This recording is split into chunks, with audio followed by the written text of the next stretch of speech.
Hi everyone, I'm Ben Detweiler. I'm talking today with Principal Smith about Keystone testing and its importance to everyone. So thanks for being here today, Mr. Smith. Not a problem. All right, so first and foremost, what are the Keystones and what do they test students in? Keystone exams test content, knowledge, and application of the knowledge in the areas of Algebra 1, literature, and biology. Okay, and what are implications of the test for the school? Well, implications for the school are significant. The Keystone exams are part of an equation, basically, called the school performance profile.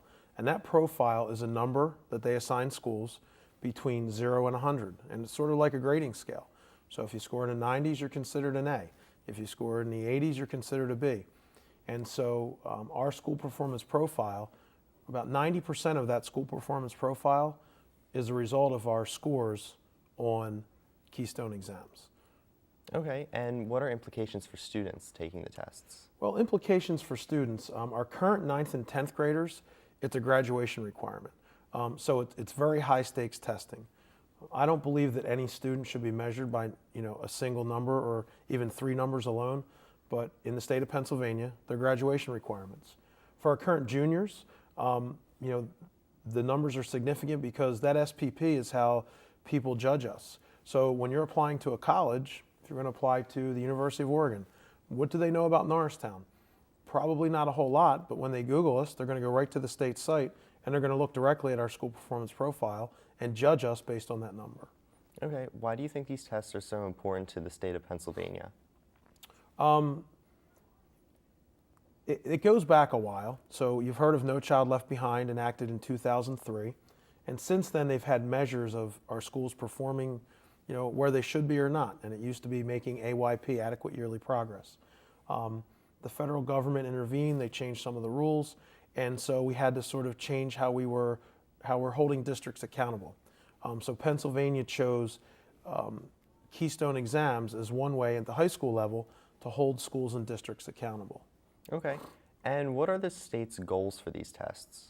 I think that's a really good question. I mean, the goal, I believe, is all accountability. They want to see who's making progress, who's not making progress. If you're not scoring at a proficient level, what are you doing to be sure you're giving your students the opportunity to improve their scores? What opportunities are you giving them in the classroom, outside of the classroom? And what efforts are you making that are strictly focused on academics? Okay.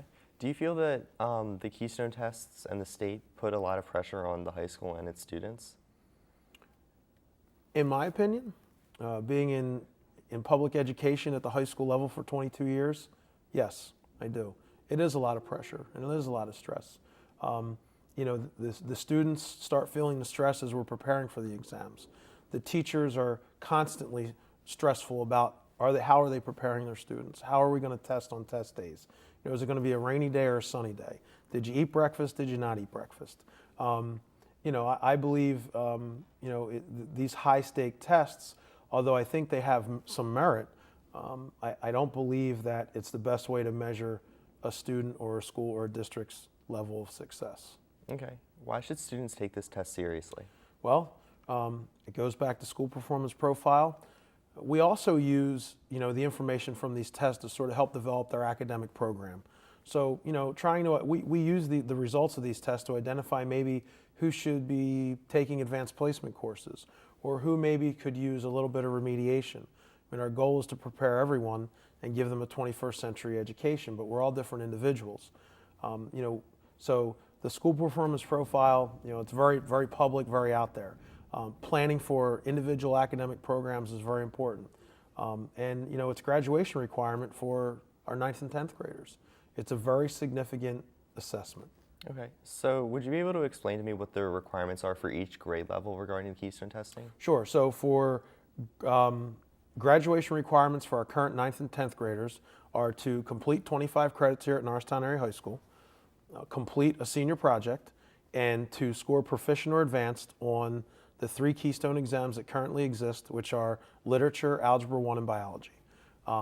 The graduation requirements for our current juniors are 25 credits and complete your senior project, but we really need their help when they're taking these Keystone exams. Keystone exams, unlike the PSSA, you get to retest. and we're having the retest window for us is going to be in January. And we have a significant number of juniors that are going to be retesting. The state has set goals based on our performance. And we need to get about 70 of our juniors, 70 to 80 of our juniors in each area to raise their scores. And my gut tells me that they just need to try a little harder. The data tells me that we have 80 to 100 students that are like 4 or 5 questions away. They were that close. A passing score is 1,500. We had a whole bunch of 1498s, 1492s, 1487s. And if we could have those students, have the stamina to push just a little bit harder, then we would hit our goals, and it would significantly improve our school performance profile. Okay. Why is Keystone testing important for students who don't need to pass it in order to graduate? It's important because right now that's the measure of our school, and the only thing I can liken it to is college. We have students that have great GPAs and they have lots of extracurricular activities and they have great SAT scores. But when you're applying to colleges, there's another 100 or 150 or 3,000 students that have exactly the same credentials. Sometimes, colleges are going to look to, well, what type of a high school was it? And in Pennsylvania, we're judged based on SPP. And our SPP is in the 60s right now. The only way that can change is if our juniors take this test more seriously. It will benefit everyone. And SPP isn't just about the students, it's also part of our teacher evaluation and our administrator evaluation. So that number goes on my evaluation form. That number goes on all of your teachers' evaluation forms. And I know we have a lot of teachers here that work really hard and they're very dedicated. And it can be frustrating when, we're scoring at a 63 or a 64 when we should realistically, we should be in the 70s at this point. So, I'm really putting it out there for the juniors to really take this retest serious, to work hard, and I believe if they do that, we can reach our goals, and it'll benefit not just the school, not just the teachers, the students, the entire community, because the community relies on us for that. Okay. And what effect does the school performance profile have on courses offered here and just the school environment in general? Well, what happens is, moving forward, the state says that if someone, let's use algebra. So in ninth grade, you take an Algebra 1 course, and you pass the course, but you don't pass the Keystone. So the state says that you have to then take a remediation course. So, we currently have remediation courses running for algebra. Well, instead of those students taking an art class or a music class or a video production class, they have to take a remediation class. And the trickle-down effect is significant because instead of signing up for electives, the state's saying you have to take a remediation course. And I don't want Norristown Area High School to become a remediation school because if we don't improve significantly, that's how we're going to be seen. Our students work too hard, our teachers work too hard, and the community cares too much for us to be known as a remediation high school. And so that's why, we need everyone to take this seriously. And then after that, the state says if you exhaust all of your options, because you can retest until the end of your junior year. If at the end of your junior year you're not proficient, then you have to be enrolled into a project-based assessment course, which has to be done at school on computers, and it has to be submitted currently by January 15th to the state, and the state then determines if you've reached your goals or not. And I've seen these projects, and I would not want to have to do one of these projects. And if we have a significant number of students that don't score proficient, they'll be enrolled in these projects their senior year. So could you imagine having your senior year, your first 4 periods of the day are doing project-based assessment? Ugh. Not cool, right? No. No, I wouldn't want that either. And then it takes away from all the electives. You're not going to, because then you're going to be taking social studies, science, math, and English. That would and be the the rest, second half of the day. Right, that's the second half of your day. I don't think there's a lot of people that come to high school just so they can do chorus, just so they can do business, just so they can do tech ed, just so they can go to art class. And I don't want to take those opportunities away from students. Okay. With all these remedial courses, could that possibly affect staffing in the building? Potentially. The state hasn't outlined 100% about what we have to do in terms of certification remediation. But I think even you realize that if you're going to be remediating in math, you should have a math teacher there. If you're going to be remediating in biology, it's good to have a biology teacher there. I think that could have an impact. And the teachers are very much aware of this, and they're working really hard to sort of come up with ways that we can help students before they even get to the test. So there's sort of two problems we have.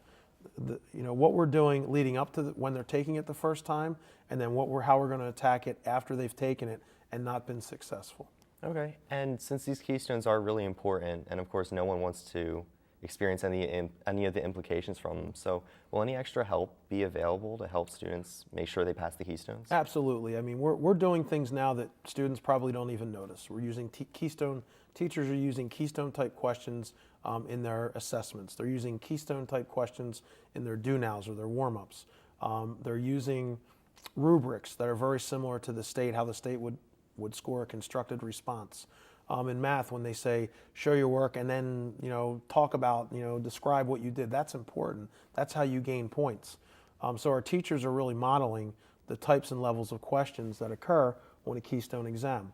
In terms of direct help, we're getting together right now, we're trying to get together a peer tutoring program. We're getting together some teachers that are going to be giving up some of their time to stay after school. And so we're planning to sort of right now, how can we help these juniors?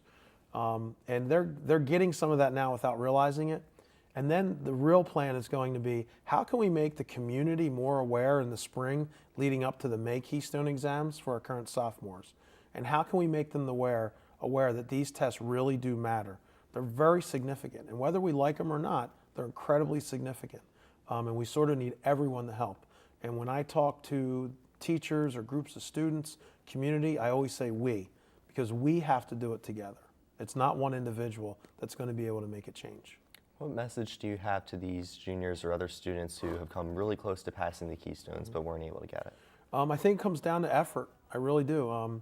The Keystone test, those tests, they involve stamina, like an SAT. It's hard to sit and concentrate and take 2 hours. We sort of get worn out a little bit. We noticed that, and that was part of the reason we brought midterm exams back. Why we made special schedules for midterm exams, special schedules for final exams, because testing stamina is very important. It's difficult. So, I'm asking that they give the effort. They're going to be meeting with their guidance counselors. They're going to go over their scores. They're going to see how close they were. They're even going to be told the areas that they could improve in. These tests are based on anchor standards, they're called. It's going to be spelled out for them. But I really think a good, solid effort is going to lift students enough. I see the performance in classrooms. I see the performance on our assessments when it's tied to a grade. And there's no reason why we can't hit that 1,500 with our 70 or 75 students in each area. I really think it comes down to effort. And that's what I'm sort of going to be asking of our juniors as we get closer. Okay, and when will these 75 to 80 students be taking the Keystone? We're going to be taking the Keystone. The window opens up January 7th. So we're going to have normal school. Because we have small testing numbers. We only have maybe 200 a day, 250 a day. So we'll be testing in the mornings, and we'll be testing at various locations around the school. And we'll test for 6 days, 2 days for algebra, 2 days for biology, 2 days for literature. And when we do the bigger tests in May, that's when we have the delayed openings. So we'll have regular school while we're giving the tests, and the delayed openings happen in May. Okay. Is there anything else you'd like to add regarding Keystone testing? No, I just think it's important, it matters, and we need everyone's help. And it's critical that the students and the community realize the significance of these examinations. Okay, well, thanks for joining me today. Thank you. I'm Ben Detline. I just talked with Principal Smith about Keystone testing. Now back to Eagle's Eye.